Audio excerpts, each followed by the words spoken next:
Olá, estamos de volta com o Dedo da Questão. Hoje é dia 30 de maio de 2023, o 9º episódio do Passeio pela Memória. Converso com o Sérgio Reze. Sérgio, como é que passou a semana? Tudo em paz? Não, normal, né? Como a gente fala, eu não tenho grandes atividades, grandes coisas assim impactantes, né? E estamos aguardando a chegada do frio aí, né? Já estamos agasalhados. Das coisas que acontecem aqui na cidade, no país. No país. Você, esse momento que a gente vive, né? Que lembra essa circunstância, né, do que o Brasil está vivendo, do que a cidade está vivendo. Você tem na memória alguma coisa parecida com essa? Olha, a memória da nossa cidade. O que eu estava lembrando esses dias, e Sorocaba tinha alguns nomes, né? No meu tempo de rapaz, tinha alguns nomes, né? E o cara era... O que era? Era bom de briga. Bom de briga, sabia brigar bem. Brigava na rua, isso era importante. Outro porque tinha, vamos dizer, namorador, conquistador, né? Tinha fama e tal. Então, era uma coisa interessante como a gente vivia, né? Hoje a gente não conhece mais nada. Por exemplo, Sorocaba tinha uma orquestra, eram os Irmãos Cavalheiro. Os Irmãos Cavalheiro, o pessoal, a gente conhecia todos eles, gente que convivia, a chamada Sociedade dos Sorocabeiros, conviviam tudo, tocavam nos bailes do Sorocaba Clube, tocavam nos bailes do Recreativo, né? Tinha um cantor, era o Edil Diana. Olha que coisa... O Edil Diana, cantor, imitava Francisco Alves, cantava com aquele vozerio. Hoje você não aparece. Esses personagens. Essas pessoas, esses conjuntos musicais, não se ouve mais falar, ou eu é que estou fora desses ambientes, né? Mas onde eram os ambientes? Os ambientes eram no Sorocaba Clube, no Recreativo, no Círculo Italiano. O mundo girava. Girava ali na praça. E você hoje não tem mais, quer dizer, pessoas... Quem é um grande cantor sorocabano? Quem é um grande conjunto musical aqui de Sorocaba, que vai nos bailes, toca? A gente, pelo menos eu, não ouço falar. Mas também não vai, a imprensa não fala, a gente não ouve isso. Né? São coisas diferentes. Sorocaba, eu acho que ficou muito grande, a cidade cresceu e a praça deixou de ser o centro das fofocas, dos comentários, né? Hoje a gente tem um mundo muito virtual, né? Você tem o Sorocaba, você tem o Hugo Rafael, por exemplo, é um desses cantores, né? Ele aparece em programas específicos da televisão, mas na internet todo mundo conhece, né? Você tem personagens assim, que saiu do ambiente físico, vamos dizer assim, né? E ele está no virtual. Mas como é que é? Antes, para você ter conhecimento, participar e tudo, você tinha que ir no baile. Hoje... Ou tinha que ir lá no bar esportivo, que ficava na praça, bar xerepe, ficava na praça. Não é? Tinha a sorveteria Iaiá, que são os italianos que vieram e montaram uma sorveteria bem ao lado do Sorocaba Clube. Né? Eu passei, não sei se foi antes de ontem, ao lado do Sorocaba Clube tinha uma casa que está lá, fachada até hoje. Morava o seu Totó Amaral. Ao lado do Sorocaba, a casa, mármore, cor-de-rosa, tudo. Derrubaram todo o fundo da casa, só ficou a fachada e entacionamento agora. Você entra pelos fundos, né? Que é a rua, não sei se é o Baldino Amaral. Entende? Então, essa mudança toda, quem não está indo mais nos bares ali no centro, você não vai mais tomar. Eu ia no domingo, a gente ia no domingo de manhã para tomar um aperitivo, conversar, encontrar, bater papo, tudo. Né? Você, né, quando presidente da Associação Comercial, tinha, né, iniciativas para que o centro voltasse a ter vida, né? Essa vida, vamos dizer, mais física, que a gente não fique só no mundo virtual, mas que fique nesse mundo real que você está falando. E as coisas não aconteceram, né? Você acha que a geração, ou as pessoas, elas acham que essa questão não tem importância nenhuma? O que você sente? Olha, talvez pela minha idade, né?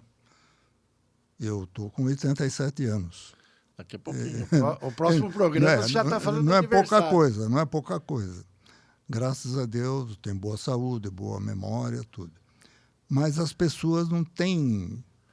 Eu, por exemplo, quando estava na associação comercial, eu queria levar a sede da associação para o Mosteiro de São Bento. Não a igreja, óbvio, nem a parte, vamos dizer, sagrada do mosteiro.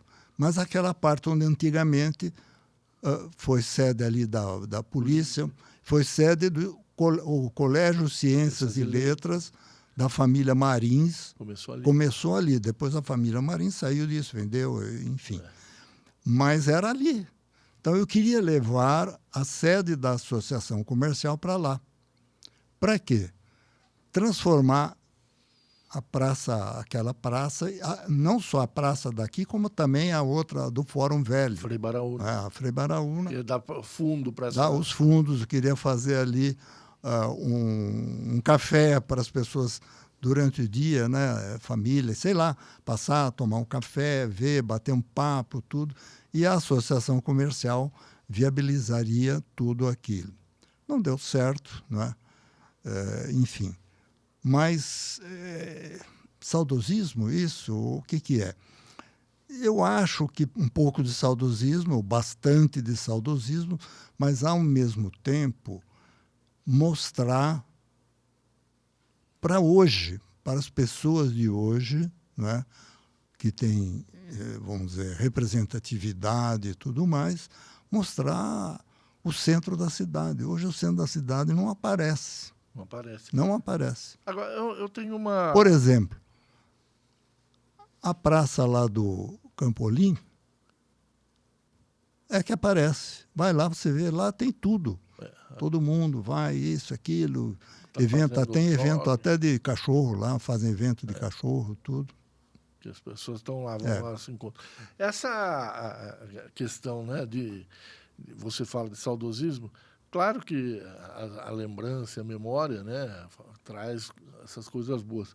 Mas eu acho que era uma visão até de vanguarda, Sérgio, na medida em que você propõe, né, uma possibilidade, porque não é obrigado, não é fazer nada. Olha, só estão aqui. Há também esta possibilidade. Não é para ninguém sair da internet, não é para ninguém sair do celular, mas...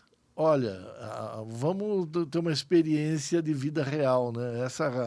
Essa distância que as pessoas estão do mundo real, alguma consequência vai ter, né? É evidente, eu acho que isso não tem muito o que falar. O mundo evolui. Vou citar um exemplo. O Ipanema Clube. Aquele terreno do Ipanema Clube pertencia à Cúria Diocesana. Era o Buracão, ali era a rua Arthur Gomes, né? Arthur Gomes. Isso, era o Buracão da Arthur Gomes e você fazia quase que divisa com aquela rua do Ginásio do Estado, né? Tinha o seminário, tudo. Então, esse Buracão se transformou no Ipanema Clube, que também hoje tem piscina, tem tudo ali, né? As pessoas também vão... vamos dizer, o Ipanema virou um ponto de referência e de coisa. Então, lógico, porque o Sorocaba Clube Recreativo, eles não tinham condição de ser um clube, vamos chamar assim, clube de campo, vá. Como o Ipanema é um clube de campo. Tem piscina, tem quadra, tem isso, tem aquilo. Sorocaba Clube Recreativo Central, recreativo, depois foi lá para cima, né? Lá para os lados Guadalajara. Lá para cima. Eles não ofereciam piscina, não ofereciam quadra basquete, vôlei, isso, aquilo. Era um clube social onde você ia, você tinha lá o bar, você tinha um restaurante, você tinha barbeiro. Eu lembro que a gente ia fazer barba no Sorocaba Clube, cortar cabelo no Sorocaba Clube. Entende? E o Ipanema já ofereceu um outro tipo de abordagem para os seus associados, não é? Você também, além de ter restaurante, ter bar, você tem lugar para dançar, tem piscina, tem quadra de vôlei, não é? Basquete. Eu acho que isso é evolução, né? Sérgio, você começou lembrando, né, de alguns personagens que eram comuns, né, em Sorocaba. Tinha o que lutava bem, né, tinha o cantava. Você me falou que eu tinha lembrado hoje. Sorocaba tinha um rapaz, o nome dele era Milton Gabriele. Milton Gabriele. Ele era irmão do Leroy Gabriele, família conhecida de Sorocaba, que morava numa travessa da Hermelino Matarazzo. O Leroy trabalhava com açougue e tudo. E o Milton, irmão dele, não é Milton, era Mirto. Mirto, é. O apelido era Mirto Sebo. Mirto Sebo. Porque trabalhava no açougue e fazia tudo. Tinha que destrinchar o qual era a característica? Bom de briga. O Mirto Sebo, ele para brigar com ele, né? E ele não era um sujeito forte, grandão, não. Ágil. Mas ele ele jogava as pernas e atingia até a cabeça da pessoa. Batia no estômago, jogava no chão. Essa era, vamos dizer... Folclórico. Era folclórico, né? A fama dele era essa fama de ser bom de briga. Tem outros bons de briga também. Por exemplo, Zezo Miguel. O Zezo Miguel era irmão de Plínio Miguel, Lauro Miguel, do Gueto, essa turma toda, filho do José Miguel, era o filho caçula do José Miguel. O Zezo Miguel era um moço bonitão, tudo tal, bom de briga também.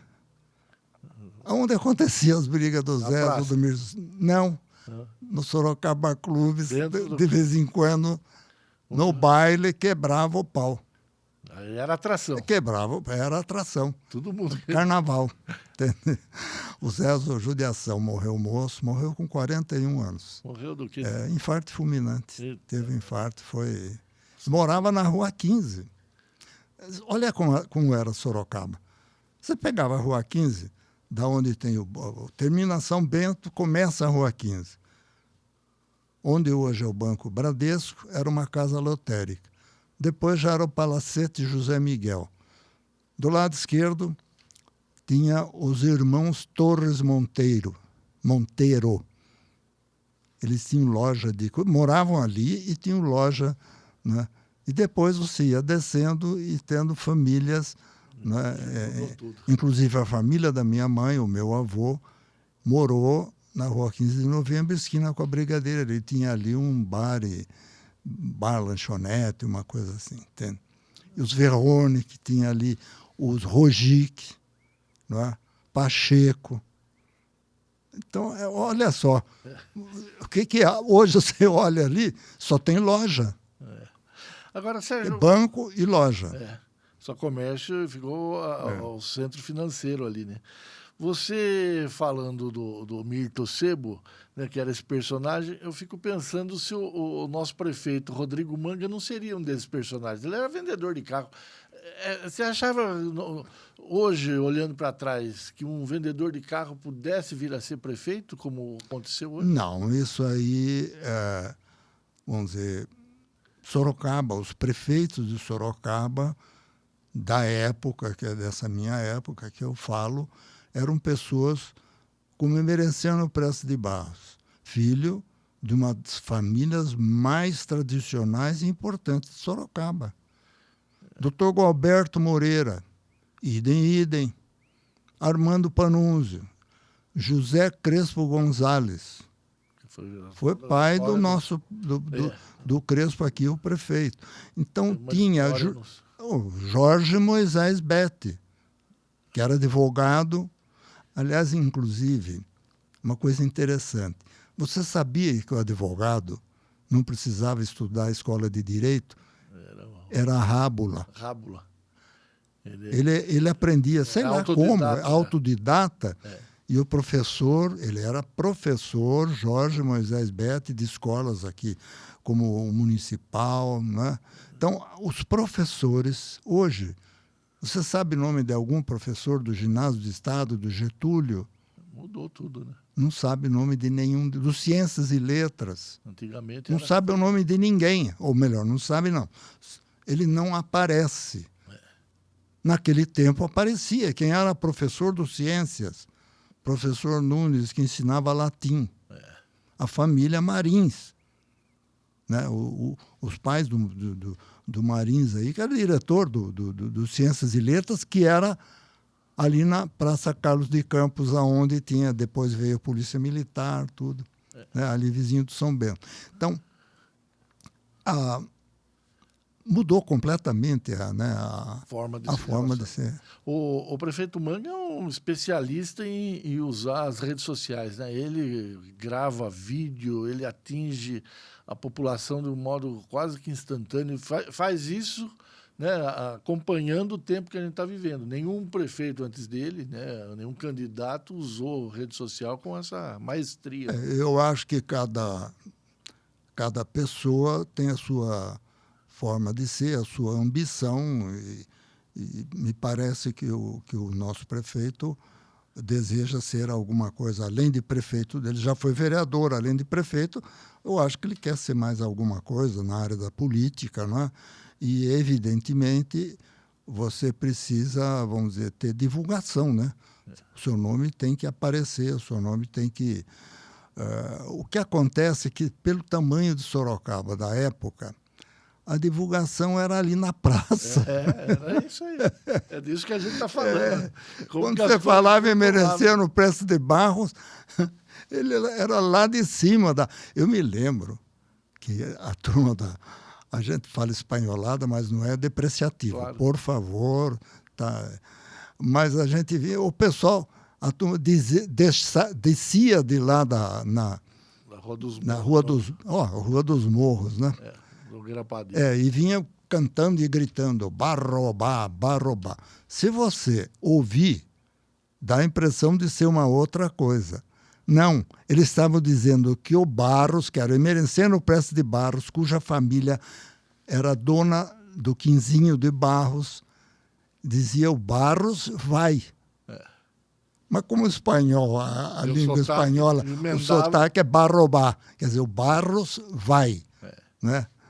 E essa era aquela Sorocaba, gente. E tinha coisa, por exemplo, diziam que o pessoal do bairro lá era muito chegado a comunista, né? Falava comunista, não sei o quê. E o quebra-pau se dava na saída da ponte do Rio Sorocaba, no começo da 15 de novembro. Descia a cavalaria, comandada pelo capitão Paulo Franco Marcondes, que foi casado com a Laila Miguel, descia a cavalaria para segurar os comunistas que estavam descendo. E quebrava o pau ali. Quebrava o pau na cabeceira da ponte. Né? Já tinha medo de comunista. Mas era assim. E a gente, que era menino, rapaz, tudo, a gente ia correndo para ver onde era a confusão. Sérgio, você foi uma liderança nacional, né, no setor automotivo, no FenaBrave, a Sobrave, nos programas a gente vai lembrando um pouquinho disso. Foi uma pessoa com um relacionamento muito forte com todos os prefeitos aqui de Sorocaba. Em algum momento, alguém chegou e falou, Sérgio, olha, venha ser prefeito, Sérgio, venha ser deputado, Sérgio, venha ser alguma coisa? Uma vez... Eu vou falar nome, mas claro, é meio chato. Yara Bernardi e mais outros do petista, diversas pessoas vieram me procurar, mas isso já faz muito tempo, faz uns 20 anos para mais, se eu queria ser candidato a prefeito. Eu nunca me envolvi com política partidária. Eu tinha trabalhava na política empresarial, né, mas nunca tive nem desejo, nem ambição, nada referente à política partidária. Eu sempre quis ter independência de votar e escolher qualquer pessoa, independentemente de partido que fosse. E, enfim, eu sou um pouquinho polêmico, né? E a vida partidária acabaria me fazendo participar aqui na nossa cidade de uma coisa que eu não queria participar. Você teve uma relação forte com alguns prefeitos, né? Eu me lembro com o Paulo Mendes, que era seu amigo, a questão da guarda municipal, né? Até por todas as coisas que nós falamos já, a criação da Guarda Municipal foi na gestão do Paulo Mendes, né? E um dia que nós tivemos na minha casa, inclusive o ex-governador Fleury estava presente, né? E eu fiz lá um jantar, foi o Paulo, foi o Fleury, mais algumas pessoas, e o Paulo ali anunciou a decisão. Tinha também um oficial da Força Pública presente a esse jantar. O Paulo Mendes anunciou a decisão de formar a Guarda Municipal. E, efetivamente, ele, vamos dizer, deu prosseguimento a isso aí. Hoje você tem a Guarda Municipal perfeitamente, vamos dizer, funcionando e adequada a ajudar o policiamento e tudo na nossa cidade. O Mário Covas, quando foi governador, ele também chamou, sei lá, como é que foi essa? Olha, o Mário Covas... Era candidato? O que aconteceu com o Mário Covas? O Flávio Chaves era prefeito e era muito amigo do Mário Covas. E naquele tempo, década de 80. Eu era presidente da Associação de Concessionários, tal, né? E o Flávio falou, olha, o Mário vai te procurar, tal, quer almoçar com você, tudo e tal, para você procurar dar o apoio para ele. Efetivamente, almoçamos lá na sede da associação, tudo, e o Mário me pediu, né, que queria apoio, tudo, apoio político, enfim, o que a gente fez, né, a proposta dele como governador era uma proposta muito... E, enfim, eu manifestei a minha opinião e não por isso que ele foi eleito. Ele foi eleito pelos méritos dele e pela pessoa que ele era. E foi eleito governador. E eu tive a grata satisfação de visitá-lo e cumprimentá-lo no Palácio dos Bandeirantes, entende? E ele nunca falou, ô Sérgio, vem para o PSDB. Muita gente me convidou, não só para o PSDB, né? Por exemplo, a Yara é petista, eu não sou petista, assim, de raiz, né? A Yara é minha amiga, somos muito amigos, a gente conversa, eu provoco muito a Yara e ela me provoca também, mas isso aí sempre mantendo o devido respeito, devido a... Né? Cada pessoa tem a sua forma de agir, a sua forma de pensar. Quando eu digo forma de agir, correta, né? Gosto muito da Yara, entende? Eu me lembro da família da Yara. O pai da Yara eles eram sócios da loja Renner, né? Loja de confecções, que a fábrica Renner fazia ternos e roupa, e o pai da Yara tinha ali na esquina da rua Brigadeiro Tobias com a 15 de novembro. Entende? E o Renato? O Renato foi um prefeito importante aqui em Sorocaba, cujo o pai dele e o seu pai são da mesma cidade do Líbano. Ele nunca te chamou, nunca... Olha, você tem uma amizade com o dele, eu tenho né? amizade com o Renato, tenho amizade com a família. Graças a Deus, eu não tenho, acho que não tem inimigos aqui em Sorocaba. Pelo menos nunca... Declarado ninguém falou. Mas o Renato é uma pessoa que... A família Amer é uma família que eu era muito amigo do pai do Renato, né, dos tios do Renato.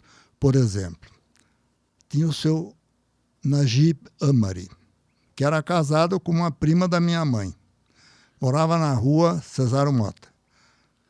Ele era da mesma cidade do seu pai, do meu pai. Seu Abrão. Quem que eram os filhos do seu Najib Amari? Um deles era o Luiz Amari, um pouco mais velho que eu. Tinha o outro, que era o Rashid Amari, o mais velho de todos, e o Jorge, chamava-se Jorge Najib Amari. Estudamos juntos desde o colégio Santa Escolástica até o ginásio, fizemos o ginásio do Estado. Era o Jorgito Amari, entende? Ele era um pouco gordinho, né? A gente brincava muito com isso. Enfim, essa é a minha, vamos dizer, além do parentesco, dessas coisas, a família, vamos dizer, Amari em Sorocaba é uma família muito conceituada.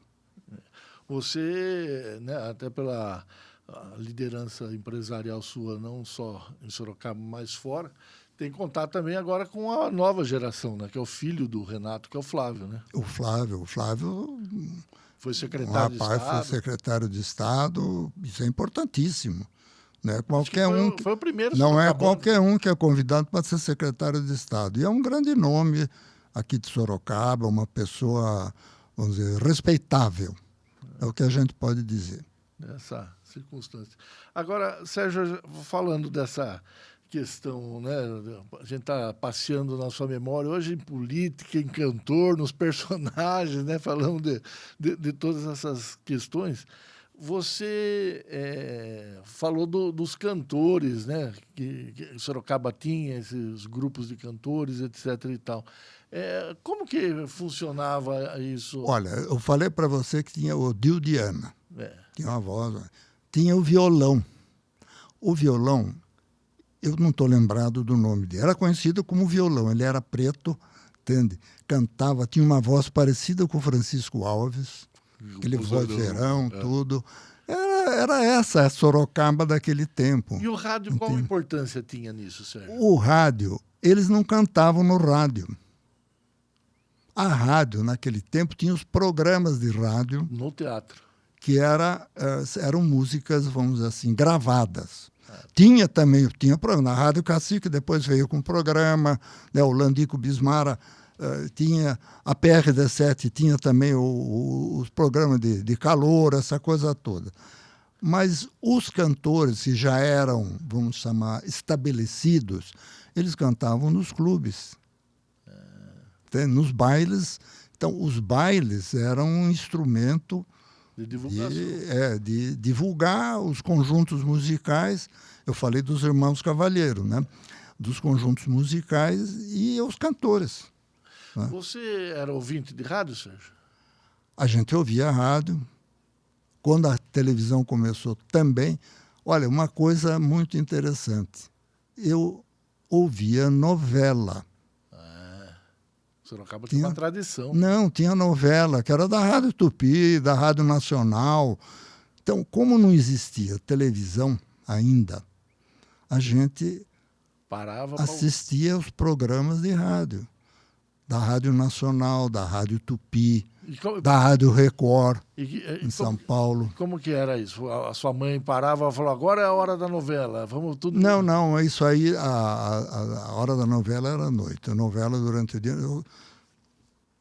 Mas em que horário, por exemplo, para ouvir rádio na hora do almoço. Ah, tá. Entende?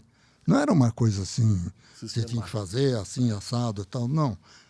Você ligava e ouvia. Por exemplo, a gente ia embora para a praia passar as férias lá, né? Tinha que levar o rádio. Olha como é que é. O rádio era companhia. O rádio era companhia. E depois começaram a aparecer os rádios à base de pilha. Porque esse rádio que você está falando é aquele que tinha que pôr na tomada e tinha a válvula, né? Depois vieram os rádios de pilha. Portátil. Vitrola, todos. Então, cada época, cada tempo tinha o seu vício, vamos chamar assim. Entende? Você lembra de algum personagem do rádio que te marcou daquela época? Olha, a gente assistia muito os programas na Rádio Nacional do Rio de Janeiro, que tinha, por exemplo, eu gostava muito de ouvir o Francisco Alves cantar. Chico Alves, né? Alves, Então tinha vamos dizer, esses programas, que eu também não tenho fixado assim na minha memória, alguma coisa, tudo bem, mas não tanto assim. O que tinha, as rádios de Sorocaba, tinha o programa do auditório. você tinha um programa de auditório da Rádio Cacique, ali na Rua Miranda Azevedo, esquina com a Manuel José da Fonseca. Acho que A Rádio lá Cacique hoje. tinha sede lá. Acho que está até hoje lá. E o Landico Bismara, né, pai do Zé Rubens, pai do Cláudio Bismara, era o dono da Rádio Cacique. O gozado que antes ele tinha um serviço de alto-falante sorocabano. Era uma perua Chevrolet com alto-falante em cima. O alto-falante, e saía pela cidade divulgando. Ainda tem hoje. Hoje você vê, mas não é tão impactante como era naquele tempo. Entende? O seu Landico Bismara saía anunciando, falando e tudo e tal. E os programas de rádio, a Rádio Cacique tinha, e a PRD7, Rádio Clube de Sorocaba, que ficava onde hoje é o Banco Bradesco, ali na rua 15 de novembro, na rua São Bento, esquina com a Santa Clara. Ali era a sede do jornal Cruzeiro do Sul e da PRD7. E a outra rádio que surge, né? Depois veio a Cacique. Depois veio a Vanguarda. Com o seu Salomão Pavlovski. Isso que eu ia perguntar. Esse foi um personagem da cidade.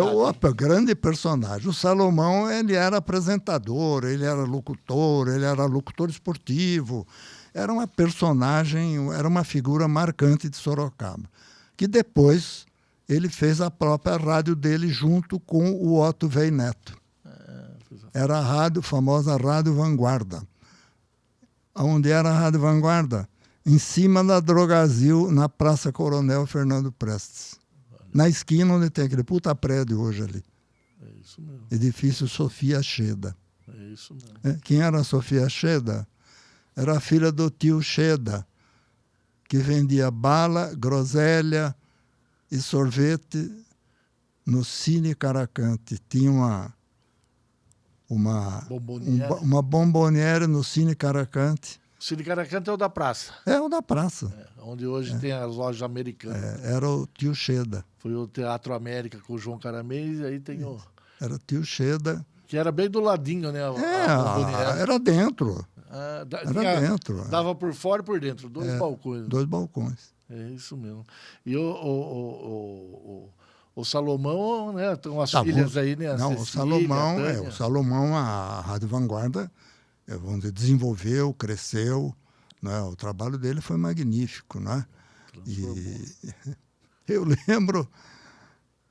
lembro uma vez,